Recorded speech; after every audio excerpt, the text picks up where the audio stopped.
দিল্লিতে পুতিনের সাথে শেখ হাসিনার বৈঠক। শেখ হাসিনাকে ক্ষমতা ফিরিয়ে দিবে পুতিন, যা নিয়ে রাজনীতিতে সৃষ্টি হয়েছে এক নতুন মোড়। নির্বাচন করতে ফাইনালি দেশে ফিরছে শেখ হাসিনা। বিস্তারিত আপনাদেরকে এই ভিডিওর মাধ্যমে প্রমাণ সহকারে দেখিয়ে দেব, তাই না টেনে সম্পূর্ণ ভিডিওটি শেষ পর্যন্ত দেখতে থাকুন। ছাত্র জনতার গণ অভ্যুত্থানে গত 5 আগস্ট পতন হয় শেখ হাসিনা সরকারের, এমন খবর সবারই জানা। তবে আওয়ামী লীগ সরকারের সাথে যে এমন কিছু ঘটতে পারে তা আগেই সতর্ক করেছিল রাশিয়া, কিন্তু মস্কোর এই সতর্কবার্তাকে খাটো করে দেখেছিল ভারত এবং শেখ হাসিনা সরকার। আর তাতে জীবনের সবচেয়ে বড় ভুল করলেন সাবেক প্রধানমন্ত্রী। প্রশ্ন হচ্ছে, রাশিয়ার সতর্কবার্তাকে কেন পাত্তা দেয়নি মোদী এবং শেখ হাসিনা সরকার? জয় বাংলা স্লোগান দিয়ে মিছিল করে মুক্তিযুদ্ধের মানুষ কোন সময় যুদ্ধের নামে ভয় করছে কাউরে?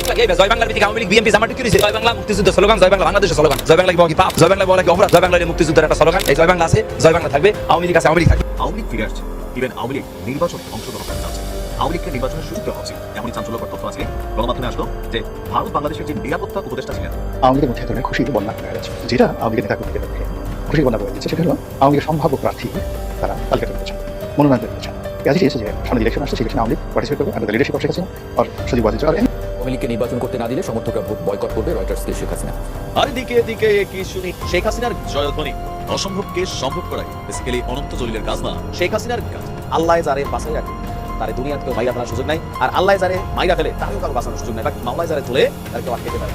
দর্শক, আওয়ামী লীগ ইজ ব্যাক। তিনি বলেছেন যে যখন মূলধারার রাজনীতিতে চরমপন্থী গোষ্ঠীদেরকে পুনর্বাসন করা হয়েছে বা চরমপন্থী গোষ্ঠীদের ঢুকতে দেওয়া হয়েছে, তারা কোনোভাবেই রাষ্ট্রটাকে একটা মধ্যপন্থার সহনশীল চরিত্রে থাকতে দেয় না। They do not moderate the state, they seek to reshape it in their own image. তারা চেষ্টা করে রাষ্ট্রের চেহারা বদলে তাদের পছন্দ মতো চেহারা দিতে এবং দেশ থেকে বহুত্ববাদের মানে বিভিন্ন মত পথ ধর্ম বর্ণের লোক যে একটা দেশে থাকবে সেই প্লুরালিজমের চরিত্রটার একেবারে শেষ চিহ্নটা পর্যন্ত মুছে ফেলতে। ভারতের দিল্লিতে শেখ হাসিনা আজ অনলাইনে বা অফলাইনে সাংবাদিকদের সঙ্গে যুক্ত হবেন কিনা তা নিয়ে যখন কৌতূহল তুঙ্গে এবং আওয়ামী লীগের নেতা কর্মী সমর্থকদের মধ্যে একরকমের প্রত্যাশার জোয়ার, তখন ভারতের প্রথিতযশা সাংবাদিক শেখর গুপ্তের অনলাইন সংবাদ মাধ্যম দ্য প্রিন্টে একটা এক্সক্লুসিভ ইন্টারভিউ এ বিশেষ সাক্ষাৎকারে শেখ হাসিনা বলেছেন যে ভয় দেখিয়ে ভোট হতে পারে না। একটা নির্বাচন হতে হলে সেই নির্বাচনকে সুষ্ঠু অবাধ এবং বৈধ হতে হলে, ফ্রি ফেয়ার এবং লেজিটিমেট হতে হলে ভোটারদের তার পছন্দের দলকে এবং প্রার্থীকে পছন্দ করে নেওয়ার অধিকার থাকতে হবে।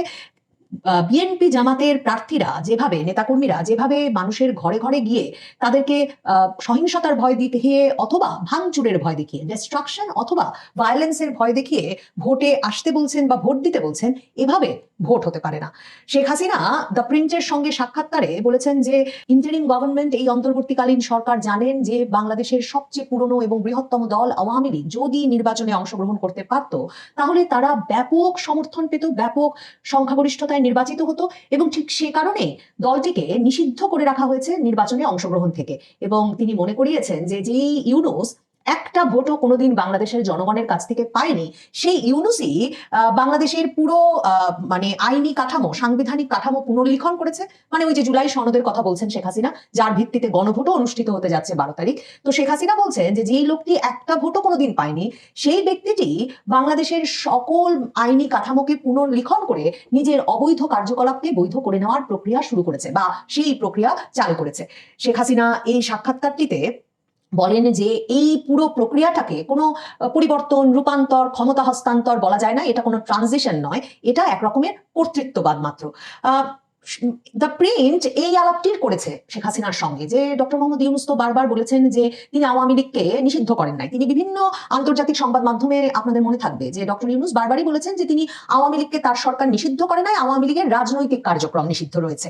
শেখ হাসিনাকে এ বিষয়ে প্রশ্ন করা হলে শেখ হাসিনা বলেছেন যে উনি একটা পার্থক্য করেছেন, নিষিদ্ধ আর রাজনৈতিক কার্যক্রম নিষিদ্ধ, কিন্তু এর কোনো অর্থ তিনি ব্যাখ্যা করেন নাই।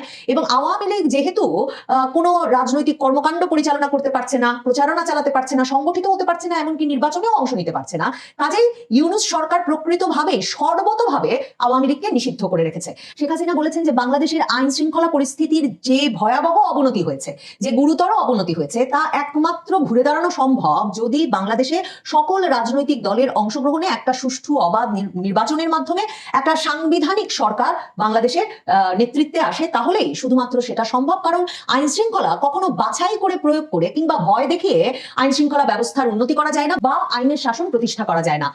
শেখ হাসিনার এই সাক্ষাৎকারটি যখন এসেছে প্রিন্ট লিখছে তার মাসখানেক আগেই মাত্র ওসমান হাদির মৃত্যুর পর বাংলাদেশে ভয়াবহ সহিংসতার ঘটনা ঘটেছে। প্রিন্ট সেটা 18ই ডিসেম্বরের হাদির মৃত্যুর ঘটনার পরের সহিংসতা, প্রথম আলো, ডেইলি স্টারের অগ্নিসংযোগ, এসবগুলোর কথা মনে করিয়ে শেখ হাসিনাকে প্রশ্ন করেছিল এবং শেখ হাসিনা তার উত্তরে বলেছেন যে বাংলাদেশে যেহেতু এখন এমন একটা সরকার বসে আছে ক্ষমতায় যারা অনির্বাচিত এবং যারা কোনো রকম, যাদের কোনো জনপ্রিয়তার কোনো ম্যান্ডেট নাই, পপুলার ম্যান্ডেট নাই, মানে জনপ্রিয়তার ভিত্তিতে নির্বাচিত হয়ে তারা আসে নাই, কাজেই তারা এক্সট্রিমিস্ট ফ্যাকশনগুলোকে, চরমপন্থী গোষ্ঠীগুলোকে বাংলাদেশের রাজনীতি দখল করে নেওয়ার সুযোগ দিয়েছে।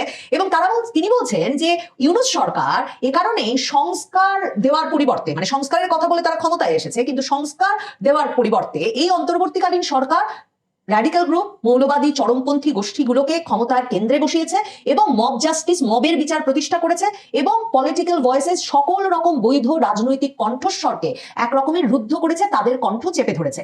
শেখ হাসিনা বলেছেন যে এই মুহূর্তে বাংলাদেশে কোনো রকম আইন শৃঙ্খলা নাই, no semblance of law and order. Yunus সরকার নিয়মিতভাবে সহিংসতার বিরুদ্ধে ব্যবস্থা নিতে ব্যর্থ হয়েছে এবং এরা ইচ্ছা করে এক্সট্রিমিস্টদের, চরমপন্থীদেরকে শক্তিশালী করেছে যাতে তারা ভয়াবহ নৃশংসতা, ডেইলি অ্যাক্টস অফ ব্রুটালিটি এবং বাংলাদেশের যে একটা বৈচিত্র্যময় চরিত্র ছিল, একটা অন্তর্ভুক্তিমূলক চরিত্র ছিল, বৈচিত্র্য গ্রহণের যে সক্ষমতা ছিল, প্লুরালিজমের যে আদর্শ ছিল, বহুত্ববাদ যে ছিল সমাজে, সেটা একেবারে ধামাচাপা পড়ে গেছে এবং বাংলাদেশে এর মাধ্যমে কোনো রকম বৈচিত্র্য বা ভিন্ন মতকে রীতিমতো সামাজিক শত্রু, রাজনৈতিক শত্রু হিসেবে চিহ্নিত করা হচ্ছে। এবং শেখ হাসিনা সেক্ষেত্রে সবচেয়ে গুরুত্বের সঙ্গে আলাদাভাবে এই বিষয়টি নিয়ে মানে বিস্তারিত কথা বলেছেন প্রিন্টের সঙ্গে এই সাক্ষাৎকারে। আমার মনে হয়েছে সেটা শেখ হাসিনা নির্বাচনের আগে একটা গুরুত্বপূর্ণ অবস্থান, যে বাংলাদেশের পুরো সোসাইটির, সমাজের চরিত্রটা বদলে গেছে, সমাজটা র্যাডিকালাইজড হয়ে গেছে, চরমপন্থার বিকাশ হয়েছে এবং এমন উগ্রবাদের বিকাশ হয়েছে যে বাংলাদেশের যে মৌলিক আদর্শগুলো ছিল সেগুলো একেবারে ধ্বংসের দ্বার প্রান্তে পৌঁছেছে। শেখ হাসিনা বলেছেন যে Bangladesh was founded on secularism, pluralism and Democratic values. Bangladesh গণতন্ত্র, ধর্মনিরপেক্ষতা এবং বহুত্ববাদের আদর্শের ওপর প্রতিষ্ঠিত হয়েছিল।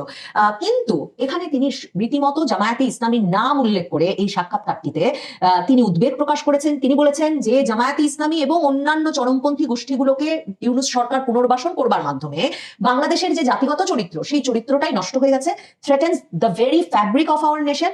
এবং তিনি বলেছেন যে যখন মূলধারার রাজনীতিতে চরমপন্থী গোষ্ঠীদেরকে পুনর্বাসন করা হয়েছে বা চরমপন্থী গোষ্ঠীদের ঢুকতে দেওয়া হয়েছে, তারা কোনোভাবেই রাষ্ট্রটাকে একটা মধ্যপন্থার সহনশীল চরিত্রে থাকতে দেয় না। They do not moderate the state, they seek to reshape it in their own image. তারা চেষ্টা করে রাষ্ট্রের চেহারা বদলে তাদের পছন্দ মতো চেহারা দিতে এবং দেশ থেকে বহুত্ববাদের, মানে বিভিন্ন মত, পথ, ধর্ম, বর্ণের লোক যে একটা দেশে থাকবে, সেই প্লুরালিজমের চরিত্রটার একেবারে শেষ চিহ্নটা পর্যন্ত মুছে ফেলতে। শেখ হাসিনা এটা বলে, মানে তিনি বলেছেন যে এটা একটা deeply concerning trajectory for Bangladesh. বাংলাদেশের জন্য এটা একটা গভীরভাবে উদ্বেগজনক ধারা, যেটা বাংলাদেশের সমাজটাকে বহুভাগে বিভক্ত করে ফেলেছে এবং সবচেয়ে গুরুত্বপূর্ণ, গুরুতর সমস্যা যেটা বাংলাদেশকে, এটা একেবারে আন্তর্জাতিক বিশ্ব থেকে আলাদা করে ফেলছে। আন্তর্জাতিক বিশ্ব মুখ ফিরিয়ে নিচ্ছে বাংলাদেশ থেকে, কারণ তারা কোনোভাবেই এই যে মব ভায়োলেন্স দ্বারা, মব সহিংসতার মাধ্যমে একটা দেশ পরিচালিত হচ্ছে কিংবা একটা দেশে সংখ্যালঘুরা ক্রমাগতভাবে নির্যাতনের শিকার হচ্ছেন, এই বিষয়গুলো আন্তর্জাতিক সম্প্রদায় মেনে নিতে প্রস্তুত না, তাই তারা বাংলাদেশ থেকে মুখ ঘুরিয়ে নিচ্ছে। এবং শেখ হাসিনা সুস্পষ্টভাবে দ্য প্রিন্টের সঙ্গে এই সাক্ষাৎকারে বলেন যে এগুলো কিন্তু কোনো থিওরিটিক্যাল কনসার্ন না, এগুলো কোনো মানে পুঁথিগত বা তাত্ত্বিক উদ্বেগ নয়, এটা এরই মধ্যে বাংলাদেশের রাজপথে, বাংলাদেশের পরিস্থিতিতে একেবারে পরিষ্কার। শেখ হাসিনা বলেছেন যে জামাতের উত্থানের সঙ্গে সঙ্গে বাংলাদেশে আরো একটা ভয়াবহ ঘটনা ঘটছে, সেটা হচ্ছে ঐতিহাসিক যে সত্যগুলো, সেগুলো একেবারে উদ্দেশ্যমূলকভাবে সেই ঐতিহাসিক সত্যগুলোকে প্রশ্ন করা হচ্ছে এবং ঐতিহাসিক সত্যগুলোর যে বয়ানগুলো, সেগুলো একরকম ভেঙে দেওয়া হচ্ছে, সেগুলো নতুন করে তাদের বয়ান প্রতিষ্ঠার চেষ্টা হচ্ছে। রিভিশনিজম দেখা যাচ্ছে, বাংলাদেশের ইতিহাস নতুন করে লেখার প্রচেষ্টা চলছে। শেখ হাসিনা বলেছেন যে আমরা আজকে যা দেখছি সেটা হচ্ছে ঐতিহাসিক সত্যকে মুছে ফেলার চেষ্টা। যখন এই যে নতুন করে যারা ইতিহাস লিখতে চায় কিংবা চরমপন্থীরা, তারা সবসময় 1971 সালে পাকিস্তানের কাছ থেকে বাংলাদেশের যে স্বাধীনতা বহু প্রাণের বিনিময়ে অর্জিত হয়েছিল, সেটাকে তারা সবসময় হালকা করে দেখাতে চায়। তারা চায় পাকিস্তানি শোষক আর নিগৃহীত বাঙালির মধ্যকার যে পার্থক্য, যে শোষণ শাসনের ইতিহাস, সেটা মুছে ফেলতে। এবং তিনি বলেছেন যে এর মাধ্যমে তারা আওয়ামী লীগকে রাষ্ট্রের শত্রু হিসেবে দেখাতে চায়, যেটা কোনোভাবেই সত্য প্রমাণ করা তাদের পক্ষে সম্ভব হয় না। এরপর শেখ হাসিনা যে কথাটা বলেছেন সেটা দ্য প্রিন্ট তাদের সাক্ষাৎকারে বড় করে হাইলাইট করেছে, বিশেষ গুরুত্ব দিয়েছে। শেখ হাসিনা বলেছেন যে যেই জাতি তার স্বাধীনতার মূল্য ভুলে যায়, কত দাম দিয়ে স্বাধীনতা কেনা হয়েছে ভুলে যায়, সেই জাতি স্বাধীনতা বিরোধীদের কাছে জিম্মি হয়ে পড়ে, স্বাধীনতা বিরোধীদের কাছে অসহায় হয়ে পড়ে। এবং শেখ হাসিনা বলেছেন যে আমাদের স্বাধীনতা যুদ্ধের ইতিহাস রক্ষাটা কোনো রাজনীতির বিষয় নয়, এটা একেবারেই আমাদের সার্বভৌমত্ব এবং আমাদের আত্মপরিচয় রক্ষার বিষয়। শেখ হাসিনা এই অক্টোবর মাস থেকে অসংখ্য সাক্ষাৎকার দিয়েছেন আন্তর্জাতিক শীর্ষস্থানীয় প্রায় সকল সংবাদ মাধ্যমে, ভারতের শীর্ষস্থানীয় প্রায় সকল সংবাদ মাধ্যমে। তবে স্বাধীনতার রক্ষা নিয়ে কিংবা জামায়াতে ইসলামীর উত্থান নিয়ে, বাংলাদেশের রাজনীতিতে স্বাধীনতা বিরোধী শক্তির উত্থান, চরমপন্থী গোষ্ঠীর উত্থান নিয়ে তার এরকম সরাসরি উদ্বেগ এর আগের সাক্ষাৎকারগুলোতে দেখা যায়নি। সম্ভবত 12ই ফেব্রুয়ারির নির্বাচনের আগে, যখন জামায়াতে ইসলামী স্বভাবতই বিএনপির পাশাপাশি শক্তিশালী একটি রাজনৈতিক শক্তি হিসেবে আবির্ভূত হতে যাচ্ছে যে নির্বাচনের মাধ্যমে, এবং অনেকেই বলছেন যে এমনকি বিএনপির চেয়ে ভালো ফলাফল করে তারা একটা চমক দেখিয়ে দিতে পারে কিনা, তখন শেখ হাসিনা সম্ভবত বাংলাদেশের রাজনীতি, বাংলাদেশের সামাজিক ব্যবস্থার, বাংলাদেশ যে আদর্শের উপর প্রতিষ্ঠিত, সেক্ষেত্রে সবচেয়ে বড় ভয় এবং উদ্বেগ এবং আতঙ্কের কারণ হিসেবে দেখছেন, আশঙ্কার কারণ হিসেবে দেখছেন জামায়াতে ইসলামী সহ বিভিন্ন চরমপন্থী গোষ্ঠীর উত্থানকেই। বাংলাদেশ ক্রমেই সংঘাতপূর্ণ অঞ্চলে পরিণত হচ্ছে। ভারত সরালো পরিবার, যুক্তরাজ্য জারি করলো সতর্কতা। আমি দুদিন আগে এক ভিডিওতে বলেছিলাম, ভারত যখন তাদের কূটনীতিকদের পরিবারকে সরিয়ে নিল, তখনই আমি বলেছিলাম যে যুক্তরাজ্যের বাংলাদেশস্থ হাই কমিশনার সারা কুক দিল্লিতে আকস্মিক সফরে গেছেন। সফরটা কি জন্য? ভারতের মনোভাব বোঝা যে বাংলাদেশের নির্বাচনে আসলে কোন পাল্লাটা ভারী, কার দিকে ঝুঁকে পড়ছে। আমরা ইতিমধ্যেই জেনে গেছি যে পশ্চিমাদের ঝোঁকটা বাংলাদেশের ইসলামপন্থী দল জামাতে ইসলামের দিকে। এটা সাম্প্রতিক সময় এটা তৈরি হয়েছে 1-1.5 মাসের মধ্যে খুব তীব্রভাবে। তো সেই ঝোঁকটা আছে, কিন্তু এই ঝোঁকটা বাংলাদেশকে উতরে যাচ্ছে, বাংলাদেশ কি শান্তির দিকে চলে যাচ্ছে? শান্তির দিকে যে যাচ্ছে না, সেই চিহ্নগুলো কিন্তু খুব সুস্পষ্ট। ইতিমধ্যে আপনারা জানেন যে ভারত বাংলাদেশে তাদের হাই কমিশনে কূটনীতিকদের যে পরিবারের সদস্যরা, তাদের ইতিমধ্যে প্রত্যাহারের সিদ্ধান্ত নিয়েছে। এবং গত রাতে খবর পাওয়া গেল যে সারা কুক দিল্লি সফরে গেলেন, পশ্চিমা দেশের অন্যতম এক প্রভাবশালী দেশের প্রতিনিধি বাংলাদেশে British high commissioner Sarah Cook, তিনি ফিরে আসবার পরে যুক্তরাজ্য বাংলাদেশ নিয়ে একটা সতর্কতা জারি করলো। এবং এই সতর্কতা মাঝে মাঝে তারা জারি করে থাকে, কিন্তু এবারের সতর্কতাটা একটু ব্যতিক্রম, কারণ এখানে পার্বত্য চট্টগ্রামকে যুক্ত করে এটির সতর্কতা জারি করা হয়েছে। আপনারা জানেন যে পার্বত্য চট্টগ্রাম ক্রমেই সংঘাতপূর্ণ হয়ে উঠছে। বলা হচ্ছে যে বাংলাদেশের 13শ জাতীয় সংসদ নির্বাচন ও পার্বত্য চট্টগ্রামে অস্থিরতার আশঙ্কায় ব্রিটিশ নাগরিকদের জন্য ভ্রমণ সতর্কতা জারি করেছে যুক্তরাজ্য। দেশটির ফরেন কমনওয়েলথ অ্যান্ড ডেভেলপমেন্ট অফিসের FCDU সর্বশেষ তথ্য অনুযায়ী পার্বত্য চট্টগ্রামের জেলাগুলিতে জরুরি প্রয়োজন ছাড়া সব ধরনের ভ্রমণ থেকে বিরত থাকার পরামর্শ দেওয়া হয়েছে তাদের নাগরিকদের। যুক্তরাজ্যের ভ্রমণ সতর্কতায় উল্লেখ করা হয়েছে 12 ফেব্রুয়ারি বাংলাদেশের জাতীয় নির্বাচন অনুষ্ঠিত হবে। গত বৃহস্পতিবার নির্বাচনী প্রচারণা শুরু হয়েছে। দেশ জুড়ে রাজনৈতিক সভা সমাবেশ বাড়বে। এ সময় বড় ধরনের জনসমাগম, নিরাপত্তা বাহিনীর ব্যাপক উপস্থিতি এবং যাতায়াত ব্যবস্থায় বিঘ্ন ঘটার আশঙ্কা রয়েছে। ব্রিটিশ নাগরিকদের চলাচলের ক্ষেত্রে সতর্ক থাকতে এবং প্রয়োজনীয় বিকল্প পরিকল্পনার পরামর্শ দেওয়া হয়েছে। রাঙ্গামাটি, খাগড়াছড়ি ও বান্দরবানের মতো দুর্গম এলাকাগুলোতে ঝুঁকি বেশি থাকায় অতি জরুরি প্রয়োজন ছাড়া এসব এলাকায় ভ্রমণ না করতে বলা হয়েছে। প্রতিবেদনে উল্লেখ করা হয়, যেসব এলাকায় ভ্রমণ সতর্কতা জারি করা হয়েছে সেখানে জরুরি অবস্থায় যুক্তরাজ্য সরকারের পক্ষ থেকে সহায়তা দেওয়া কঠিন হতে পারে। FCDU সতর্ক করে বলেছে, সরকারের নির্দেশনা অমান্য করে কোনো নাগরিক ঝুঁকিপূর্ণ এলাকায় ভ্রমণ করলে তাদের ভ্রমণ বীমা বাতিল পর্যন্ত হতে পারে। এছাড়া নারী, প্রতিবন্ধী ও একা ভ্রমণকারীদের জন্য আলাদা সাধারণ নিরাপত্তা নির্দেশনা দেওয়া হয়েছে। ব্রিটিশ নাগরিকদের বাংলাদেশে অবস্থানকালে ইমেল অ্যালার্টের মাধ্যমে নিয়মিত পরিস্থিতির হালনাগাদ তথ্য জানাতে বলা হয়েছে। জরুরি প্রয়োজনে ঢাকায় ব্রিটিশ হাইকমিশনের সঙ্গে যোগাযোগের পরামর্শ দেওয়া হয়েছে। ব্রিটিশ সরকার বাংলাদেশে আরও উদ্বেগের সঙ্গে সন্ত্রাসী হামলা ও সহিংসতার আশঙ্কা করছে। বাংলাদেশে সাধারণ নির্বাচনকে কেন্দ্র করে অস্থিতিশীল পরিস্থিতি ও সন্ত্রাসী হামলার আশঙ্কার কথা বলেছে FCDU। সংস্থাটি জানিয়েছে, বাংলাদেশে বর্তমানে উগ্রবাদী গোষ্ঠীগুলো তৎপর রয়েছে। তারা যে কোনো সময় হামলা চালানোর চেষ্টা করতে পারে। বিশেষ করে রেস্তোরাঁ, গণপরিবহন, ভিড় এলাকা, ধর্মীয় উপাসনালয় এবং রাজনৈতিক সমাবেশগুলোতে এ ধরনের হামলার ঝুঁকি বেশি।